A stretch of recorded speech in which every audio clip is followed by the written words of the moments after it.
আপনি এখনই এই গয়নাগুলো আপনার সাথে নিয়ে যান, তাহলে আর আপনার আমার প্রতি কোনো আশা তৈরি হবে না।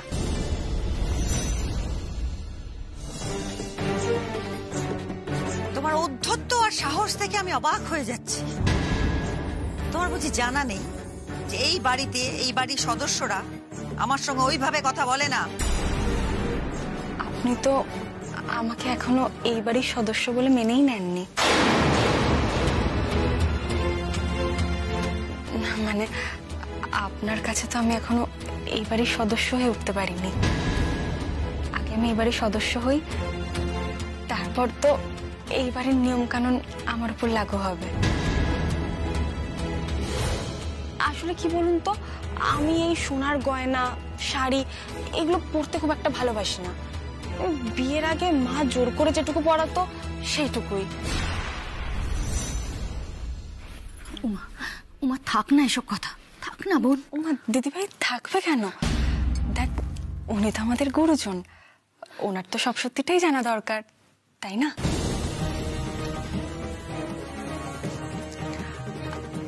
আসলে কি বলুন তো, এই গয়নাগুলো যদি সোনারও হতো, তাও আমি পরার আগে অনেকবার ভাবতাম যে এগুলো আমার পরা উচিত হবে কিনা। এই বাড়িতে আমি আমার জায়গাটা খুব ভালো করে জানি। আপনি বারবার দামি শাড়ি, দামি গয়না, নিয়ম কানুন এগুলোর মধ্যে দিয়ে আমাকে বুঝিয়ে দিতে চান যে আমি আর আমার পরিবারের সদস্যরা আসলে খুব লোভী। কিন্তু একটা কথা বলি, এই দামি শাড়ি, দামি গয়না, রাজকীয় জীবনযাপন এগুলো আমার বা আমার পরিবারের কারোরই লক্ষ্য নয়। আমার স্বপ্নটা এর থেকে অনেক আলাদা। আমার লক্ষ্য এগুলোর থেকে অনেক অনেক বড়। হ্যাঁ, এটা সত্যি যে অভিমন্যু বাবু আমাকে বিয়ে করেছেন আমার স্বপ্ন পূরণ করার জন্য, কিন্তু তার মানে এটা নয় যে আমি বা আমার পরিবারের বাকি সদস্যরা আপনাদের সম্পত্তি, টাকা পয়সা, গয়নাগাটি এগুলোর উপর লালায়িত। এগুলো আমরা চাই, এটা কিন্তু একেবারেই নয়। এমনকি এটাও নয় যে আমি অপেক্ষা করে বসেছিলাম আপনি কবে আমাকে আপনার পুত্রবধূ হিসেবে মেনে নেবেন। আমি কিন্তু অভিমন্যু বাবুকে বিয়ে করতে চাইনি, মানে আমার এরকম ইচ্ছে ছিল না। ছিল না বুঝি? তাহলে আমি সেদিন যখন বলেছিলাম এই সিঁদুর মুছে ফেলতে হবে, তখন কেন মেনে নাওনি? কেন কেন সেদিন অভিকে না বলনি? কারণ আমি অভিমন্যু বাবুকে খুব সম্মান করি। এতগুলো মানুষের সামনে আমি ওনার বিরুদ্ধে যেতে চাইনি। এই কথাটা আপনি বিশ্বাস না করলেও এটাই সত্যি। কারোর দয়ার পাত্রী হয়ে বেঁচে থাকা আমার ধাতে নেই। ক্ষমা করবেন।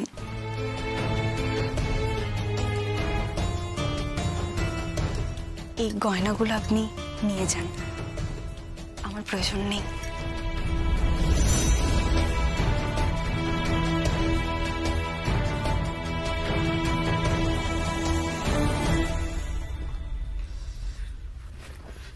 আচ্ছা উমা, কি দরকার ছিল বলতো এই কথাগুলো বলার? সবকিছুর মধ্যে তোকে কথা বলতেই হবে, তাই না? গুরুজনের মুখের উপর তোকে কথা বলতেই হবে, তাই না? দরকার ছিল দিদিভাই, এই কথাগুলো আজকে বলার দরকার ছিল। দিদিভাই, এই কথাগুলো যদি আমি না বলতাম তাহলে আমাদের বাবা মাকে ছোট করা হতো। এই বাড়ির সদস্যদের বোঝা দরকার, তুই বা আমি গরিব বাড়ির মেয়ে হলেও এই বাড়ির টাকা পয়সা, গয়নাগাটি এগুলোর উপর আমাদের কারো লোভ নেই। এটা ওদের বোঝা দরকার।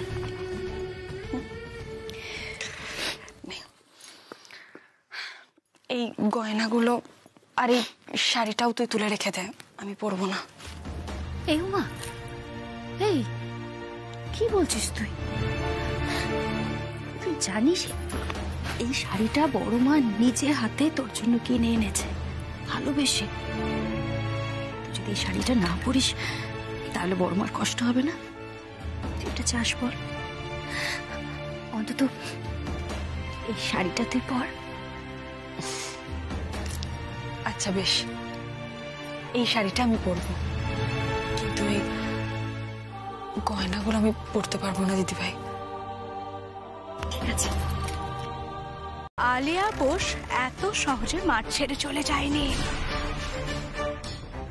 আলিয়া আছে তোমার জীবনে প্রতিটা মুহূর্তে। যখনই যখনই তোমার মনে হবে যে তুমি খুব সুখী হতে চলেছ, ঠিক তখনই দেখবে আলিয়া বোস তোমার আর তোমার সুখের মাঝখানে পাহাড়ের মতো বাধা হয়ে দাঁড়িয়েছে।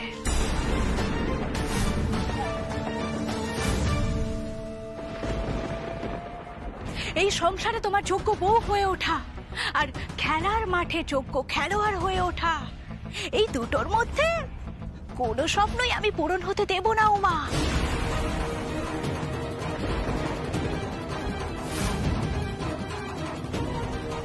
I promise.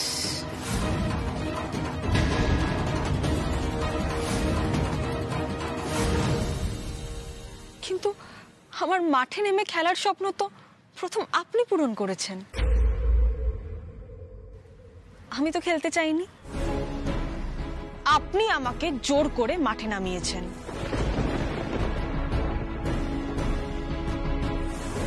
আর মাঠে যখন একবার নেমেছি, উমা কিন্তু এত সহজে হেরে গিয়ে মাঠ ছেড়ে চলে যাবে না। আমিও আপনাকে কথা দিলাম।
যা যা আমি পেয়েছি, এই শাখা, সিঁদুর, সংসার, কোনোটাই কিন্তু আমি চাইনি।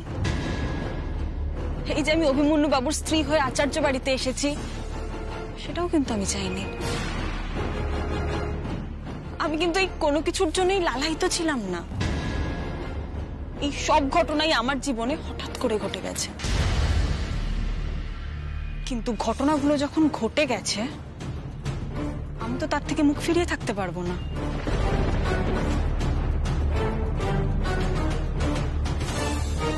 যে মানুষটা আমাকে সবার সামনে সিঁদুর পরিয়ে স্ত্রীর মর্যাদা দিয়েছেন, তার সম্মানের জন্য, তার ভালো থাকার জন্য আমি আমার নিজের জীবনটাও দিতে পারি।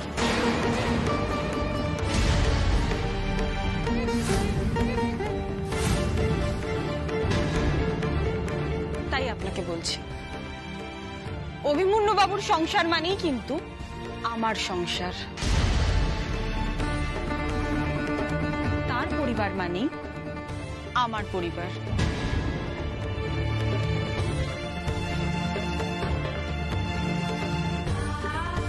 আর অভিমন্যু আচার্যর স্ত্রী হিসেবে যে দায়িত্ব আমার পালন করা উচিত, সেই দায়িত্ব আমি ঠিক পালন করব।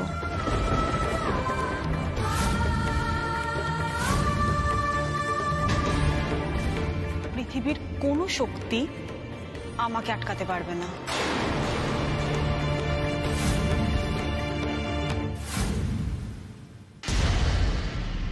উমা, উমা, কি উমা তুমি এখানে? আলিয়া তুমিও এখানে? আর এখানে আগুন জ্বললো কি করে? ও রেখা দিক কিছু না, ওই আমি আর আলিয়া ম্যাডাম একটু কথা বলছিলাম আর কি।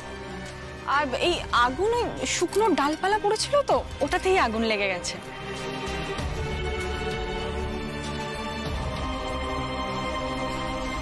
আজকাল শুকনো ডালপালায় খুব বেশি আগুন ধরে যাচ্ছে, কি জানি কেউ হয়তো হাত সেঁকতে চাইছে।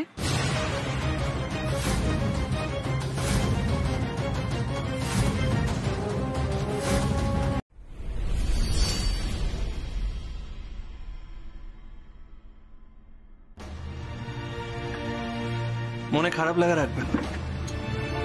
আমি ভালোভাবে জানি আপনি এখন কি ভাবছেন। এটাই ভাবছেন তো আপনাকে একা এই ঘরে ছেড়ে আমি গেস্ট রুমে কেন চলে যাচ্ছি। কিন্তু আমি ভালোভাবেই জানি আমার সিচুয়েশনে যদি আপনি থাকতেন আপনি একই ডিসিশন নিতেন, তাই না? এটুকু বোঝাপড়াই যথেষ্ট। Good night. অভি, অভি আমার কথা শোন। অভি,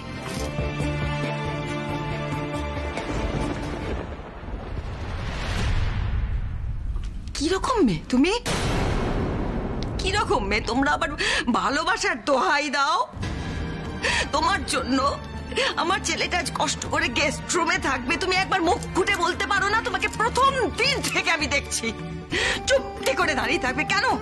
খুব তো প্রতিবাদের বলি, বলতে পারলে না যে আপনি এই ঘরে থাকুন, আমি চলে যাচ্ছি? পারলে না তো? পারলে না? আমি আমি আমি ওর ঘর গুছিয়ে,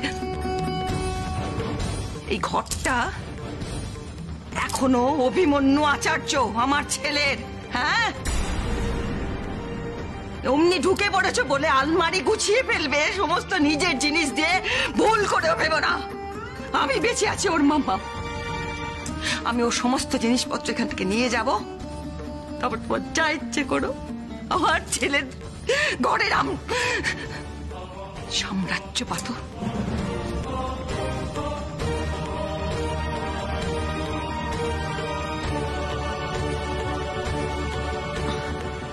তোমরা দয়া করে মুখ গোমরা করে থেকো না। মা, কাকিয়া, দিদিভাই, ঠাম্মি, তোমরা হাসি খুশি থাকো। তোমাদের হাসি মুখটা দেখলে আমার ভালো লাগে। কিন্তু মা, তোরও তো অনেক এক্সপেকটেশন ছিল, আমি জানি। কাকিয়া, এটা ভাবো যে বিপদটা এড়ানো গেছে, এর থেকে বড় বিপদ আর কি হতে পারে বলো তো? হতেই পারে আমার সাথে অভিমন্যু বাবুর কুষ্টি মেলেনি, আমরা দুজন একসাথে থাকলে ওনার ক্ষতি হবে। আর পিসিমণি তো অভিমন্যু বাবুর ভালো চান, উনি নিশ্চয়ই বুঝেছেন আমরা একসাথে থাকলে ওনার ক্ষতি হতে পারে। আর মন খারাপ করে থেকো না।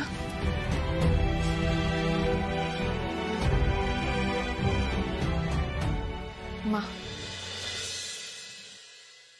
তুমি একদম চিন্তা করো না, আমি এই ঘরে ঠিক একা থাকতে পারবো। জানি তোমাকে যেটুকুনি দেখেছি, যেটুকু চিনেছি, যেটুকু বুঝেছি, তুমি শুধু এই ঘরে একা কেন, তুমি একা একা সব লড়াই জিততে পারবে সেটাও আমি জানি। সবচেয়ে খারাপ লাগছে কি জানো? তুমি একটা বাচ্চা মেয়ে, এবারে নতুন বউ, সবে বাড়িতে পা দিয়েছ, এত কিছু ফেস করে যাচ্ছ, অথচ কিচ্ছু করতে পারছি না তোমার জন্য।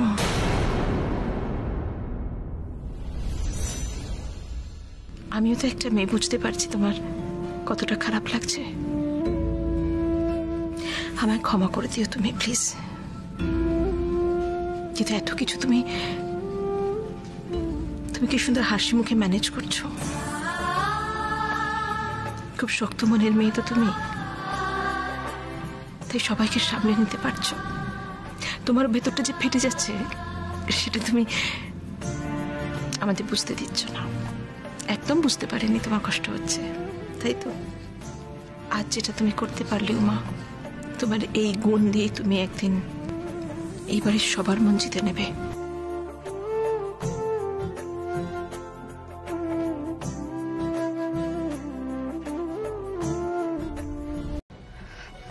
ও হয়ে গেছে আপনার? তাহলে আর দেরি করে লাভ নেই, তাড়াতাড়ি চলো চলো চলো সাবধান। জয়িতা, পিউ, এখনো পরে পরে ঘুমাচ্ছিস কেন? নিচে আয়, কাজ নেই? বিয়ে বাড়ি মিটে গেছে ভেবেছি কাজ শেষ, নাকে সর্ষে তেল দিয়ে ঘুমানো হচ্ছে। হ্যাঁ, রান্নাঘরে কাজ।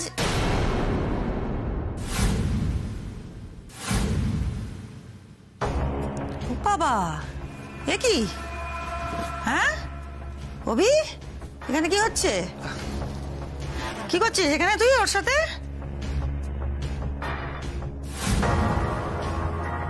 কে করেছে ব্রেকফাস্ট?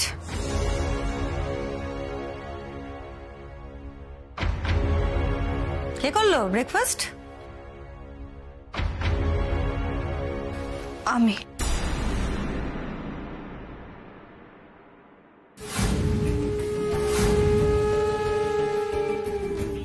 তুমি? বাহ, বেশ লক্ষ্মীমন্ত বউ তো। দেখো কাণ্ড, বাড়িতে ভাসুর শ্বশুর সবাই ঘুমিয়ে রইলো, বাড়ির বাচ্চাগুলো কেউ খেলো না, ব্যাস তুমি খেয়ে নিলে। আসলে মামা আমাদের একটু বেরোতে হবে। কেন? কোথায় বেরোনো হচ্ছে শুনি না? বলছি মাম্মা, তুমি তো জানো যে কদিন পরে বেঙ্গলের হয়ে ওনাকে ম্যাচ খেলতে হবে, তাই না? বেশি দিন তো বাকি নেই, তাই ওনাকে প্র্যাকটিস করাতে নিয়ে যাচ্ছি। আর মেচকা ওখানে থাকবে, মেচকার আন্ডারে উনি প্র্যাকটিস করবে। হ্যাঁ, তুমি চিন্তা করো না, বেশিক্ষণ না, 8টার মধ্যে আমরা ফিরে আসবো। 8টা? হ্যাঁ। 8টার মধ্যে? তো 8টার মধ্যে তো সংসারের অর্ধেক কাজ ছাড়া হয়ে যাবে, তখন উনি এসে করবেন কি? কোন যোগ্যেই বা ওনাকে লাগাবো আমি? না মানে তারপর তোমার যা হেল্প লাগবে উনি করে দেবেন। অভি, তুই শুধু ওর হয়ে কথা বলছিস তো? কেন? এই বাড়িতে, এই পরিবারে আরো তো মেয়ে বউরা রয়েছে, তারা প্রশ্ন তুলবে না? বলবে না যে সারাদিন আমরা কেন হেসেল ঠেলবো, জল ঠেলবো কেন? হ্যাঁ, কারণ তারা তোর ভাষায় ওর মতন ট্যালেন্টেড নয়, তাই তো? কেন তুই ভেবে নিলি এই কথাটা? ও ট্যালেন্টেড, প্রতিভাধর ক্রিকেটার, তাই জন্য সকালবেলায় মাঠে ময়দানে হাওয়া খেতে বেরোবে, আর বাড়ি সকলে কাজ করবে। তখন তো তারা আমাকে বলবে আমি পক্ষপাতিত্ব করছি, ওকে ছেড়ে দিচ্ছি। কেন রে? কেন ওরা একা কাজ করে? ওদের মুখেই শোন না ওরা কি বলছে। ঈশিতা, জয়িতা, পিউ, একবার এসে দেখ কি হচ্ছে বাড়িতে। আয় না। আরে কোথায় গেল সব? দেখো ঘুমোচ্ছে। মামা তুই শোনো কি? প্লিজ একটু বোঝার চেষ্টা করো মামা। মানে ওনাকে খেলাবো বলেই তো এই বিয়েটা আমি করেছি।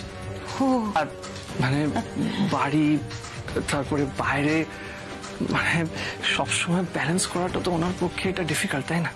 আরে সত্যি শক্ত না? ওমা, অথচ আমি তো শুনলাম মানে চারপাশের লোকজন তো খুব গুণগান করছিল, বললো ঘর বাইর সব নাকি সামলে দেবে, তুমি নাকি সাংঘাতিক পারদর্শী। ও সেসব নিচে কথা ছিল তো? মিথ্যে না মামা, কিন্তু ক্রিকেট খেলা তো ওনার প্রায়োরিটি। হ্যাঁ, থাম তো, থাম অভি। এখানে খেলার কথা বলিস না, এটা খেলার ময়দান নয়, এটা সংসার। কেন ওকে ছাড় দেওয়া হবে সব ব্যাপারে? এই তো আমাদের ঈশিতা, তোর বড় বৌদি, সে সামলাচ্ছে না? এতদিন ধরে সামলাচ্ছে তো, ঘর বার দুটোই বেশ সামলাচ্ছে, স্কুলও করছে, রান্নাও করছে, কই কোথাও তো খামতি নেই। তাহলে তোর বউ কোথা থেকে এলেন? কোথাকার মহারানী যে ওকে সব ব্যাপারে ছাড় দিতে হবে? কেন রে?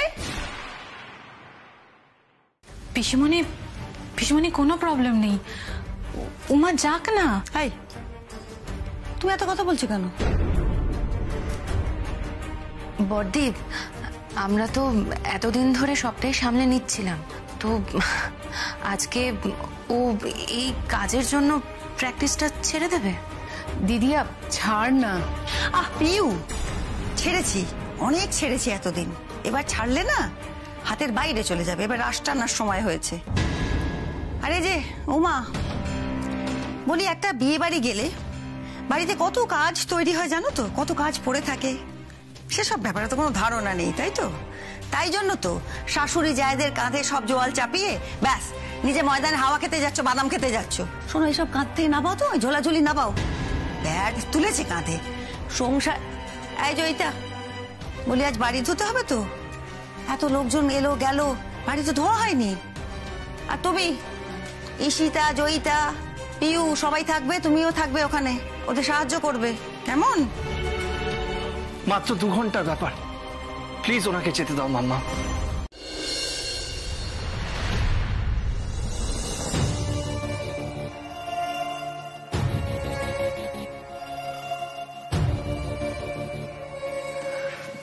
হে বাবা, এ বাবা Uma, I am very sorry Uma, আমি না একদম দেখতে পাইনি জানো তো, মানে তুমি এত কষ্ট করে পরিষ্কার করলে আর আমি এর উপর দিয়ে জুতো পরে হেঁটে চলে এলাম। না না ম্যাডাম, ঠিক আছে। না না ঠিক আছে, না I am sorry, I am very sorry.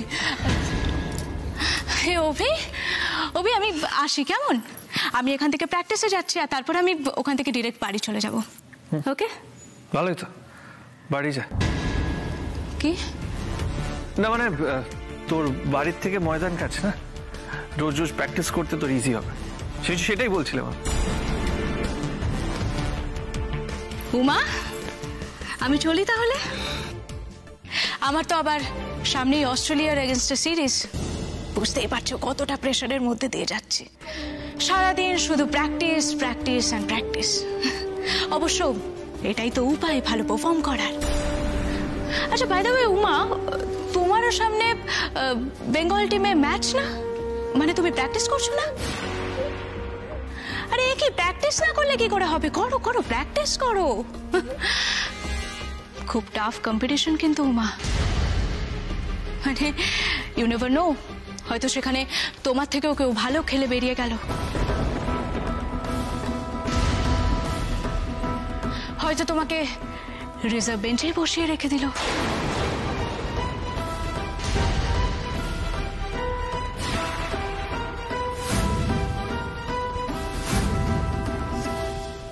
আচ্ছা আলিয়া, তোর কি মনে হয় উমা কেমন খেলে? নিজে রিজার্ভ বেঞ্চে বসার মতো, নাকি অন্য প্লেয়ারকে রিজার্ভ বেঞ্চে বসানোর মতো? না বল না। আর তাছাড়া তোর তো অভিজ্ঞতা আছে রিজার্ভ বেঞ্চে বসে উমার খেলা দেখার।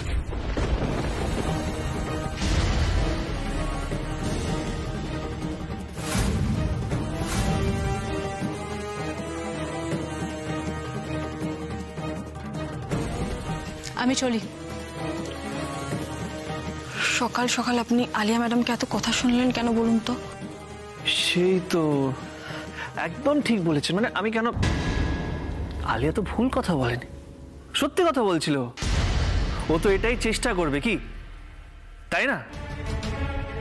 না মানে আপনি ভালো খেলে বেঙ্গল টিমে চান্স পেয়েছেন ঠিকই, কিন্তু এবার আলিয়া নিজের সোর্স ইউজ করবে, ইনফ্লুয়েন্স ইউজ করবে, যাতে আপনি বেঙ্গল টিমের হয়ে একটাও ম্যাচ না খেলতে পারেন, পুরো সিজন রিজার্ভ বেঞ্চে বসে থাকেন। এটাই ও চেষ্টা করবে। আর হতেও পারে যে পুরো সিজন আপনি রিজার্ভ বেঞ্চে বসে থাকলেন,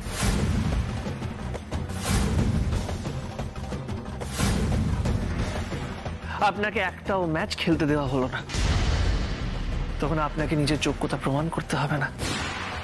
ভালোই হবে, একদিকে খুব ভালো হবে, মানে আপনাকে বেশি প্র্যাকটিস করতে হবে না, অনেক বেশি সময় পাবেন এই ঘর পরিষ্কার করার, তাই না? আমার ভাগ্যে যদি তাই থাকে তাহলে তাই সই। নিজের ভাগ্য নিজেকে লিখতে হয় উমা, কপালের জোরে আপনার পরিবার চলে না। দিন রাত কাজকর্ম করে মাথার ঘাম পায়ে ফেলে বড়ি বিক্রি করে আপনি যে সংসার চালিয়েছেন, আর এটাই হলো আপনার ফাইটিং স্পিরিট। সেই জন্যই আমি আপনাকে সাপোর্ট করেছি। যারা এই কপালের জোরে বসে থাকে না, তাদের জন্য অভিমন্যু আচার্য কোনোদিনও ফাইট করে না উমা, মাথায় রাখবেন এটা।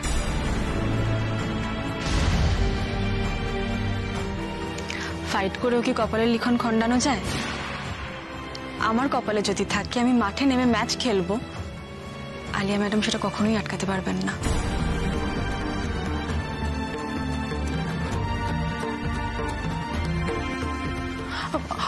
অভিমন্যু বাবু,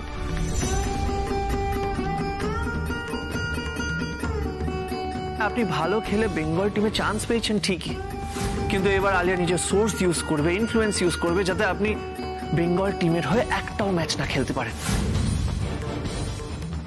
পুরো সিজন রিজার্ভ বেঞ্চে বসে থাকে। এবার থামুন।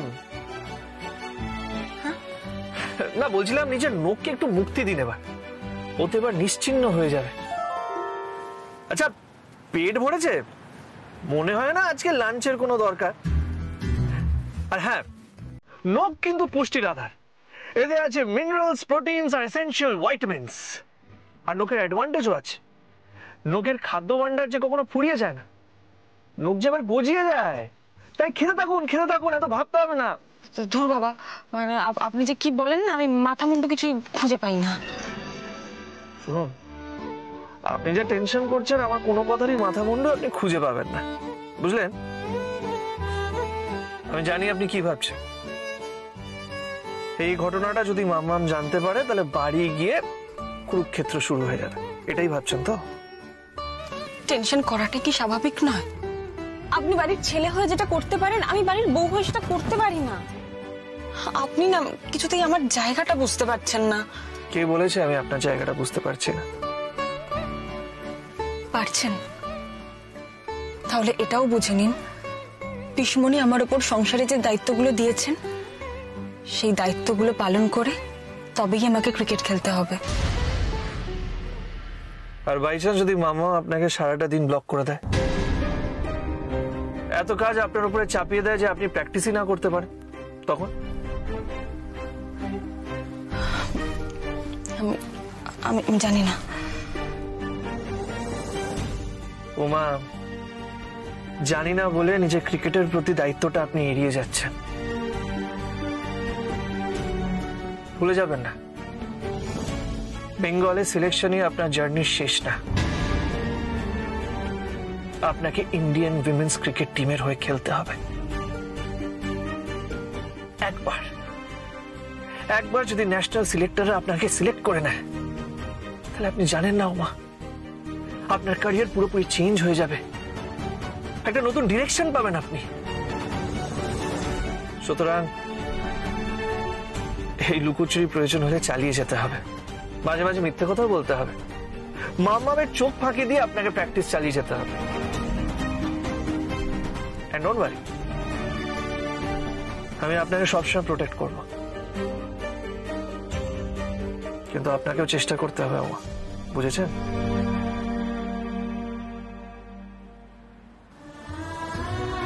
আমার চেষ্টা না করে উপায় আছে? আপনি আমার খেলার জন্য এত লড়াই করছেন, তার সামনে আমার এইটুকু চেষ্টা বড় কিছু নয়। You have to work hard, ওমা, very hard. অনেক প্র্যাকটিস করতে হবে আপনাকে। পাখির চোখ এখন ন্যাশনাল টিমের সিলেকশন, তার জন্য সব লড়াই করতে হবে আপনাকে। পারফর্ম করে সবাইকে দেখিয়ে দিতে হবে যে রিজার্ভ বেঞ্চে আপনাকে আটকানো যাবে না। কেউ যদি আপনাকে আটকানোর চেষ্টা করে, তাহলে ব্যাটের মার দিয়ে জবাব দিতে হবে। ওমা, ব্যাট কথা বললে আপনাকে কেউ আটকাতে পারবে না, কেউ না।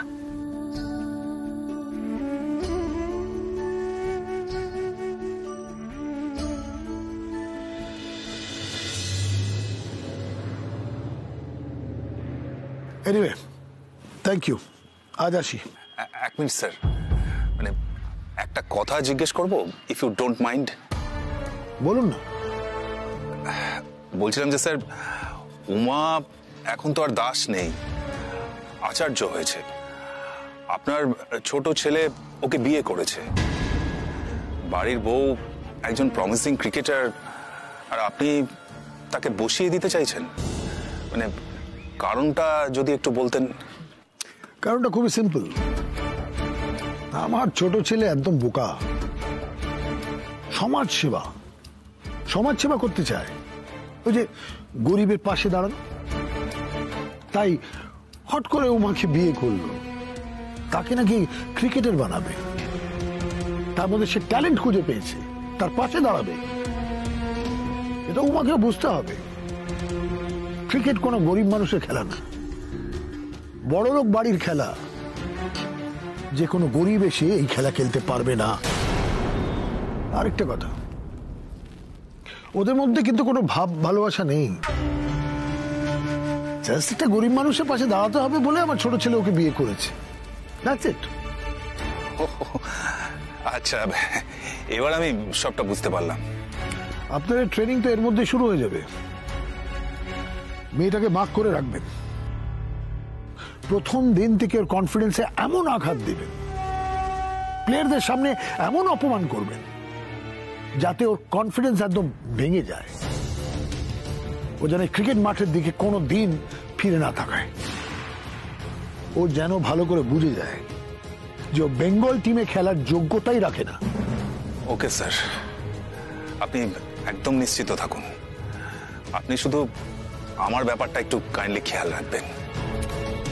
আমি তো কথা দিয়ে ফেলেছি। কথা দিলে আমি কথা খেলাপ করি না। এবার আমি দেখতে চাই উমা দাস, তুমি কি করে বেঙ্গলের হয়ে মাঠে নামো।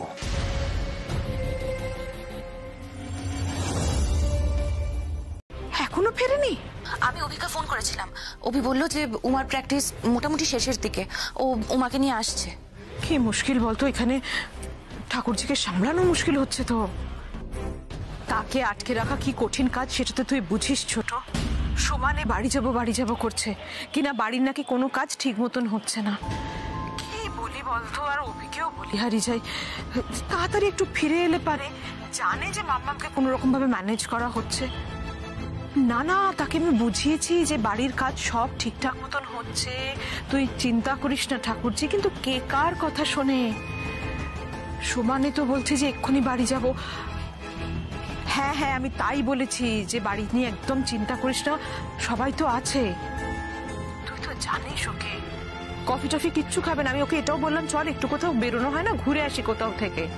সে বলছে এই সাত সকালে কোথায় ঘুরতে যাব। কি বলবো বলতো, এইভাবে নানান রকম অছিলা করে কতক্ষণ আমি আটকে রাখবো তাকে।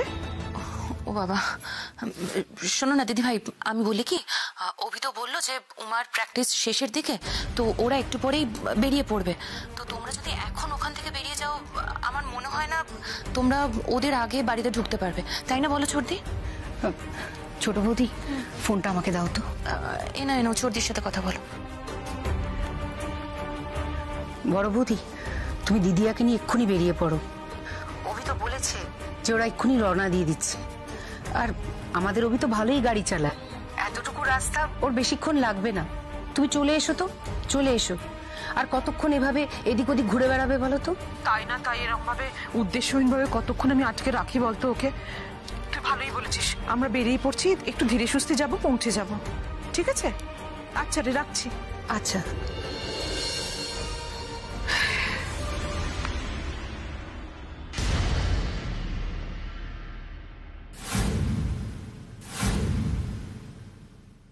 হয়ে গেল?